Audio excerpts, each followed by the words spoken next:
Shalom les amis. L'hébreu c'est la langue sainte, c'est-à-dire la Shon HaKodesh.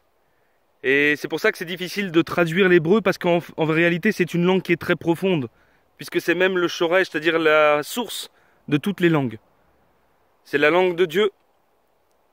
Et je prends un exemple, machala en hébreu, ça veut dire en français la maladie.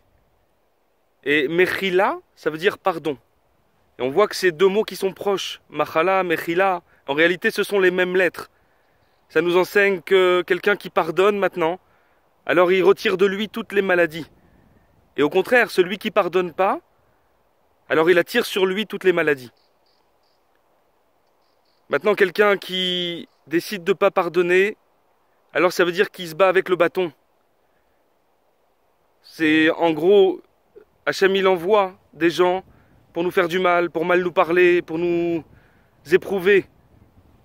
Et si on décide maintenant de s'en prendre à la personne qui nous éprouve, ça veut dire qu'on montre par ce comportement qu'en réalité on n'a pas la foi. Hachem il est un, Enon Milevado, il remplit le monde. Et c'est là que se situe le libre arbitre de l'homme, de décider qui croit en Dieu ou de décider qui croit en l'homme. Et si maintenant quelqu'un y croit en l'homme, alors effectivement il va en vouloir à quelqu'un, il va se disputer, il va mordre le bâton. Mais qui tient le bâton? C'est bien sûr Dieu, puisque Hachem se sert des gens, des hommes, pour nous éprouver.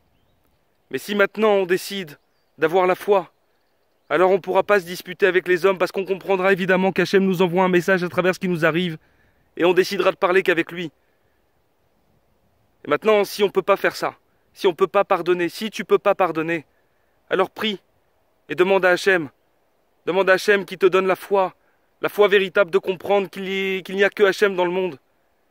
La foi véritable d'avoir la deuxième lecture, celle de comprendre qu'il n'y a qu'Hachem et que les hommes ne peuvent en aucun cas nous éprouver si Hachem ne le décide pas. Et c'est ça la bonne lecture maintenant. La bonne lecture de savoir qu'il n'y a qu'Hachem et que rien ne peut nous arriver si Hachem ne le décide pas à l'avance. Voilà les amis, c'était le message du jour. À très bientôt.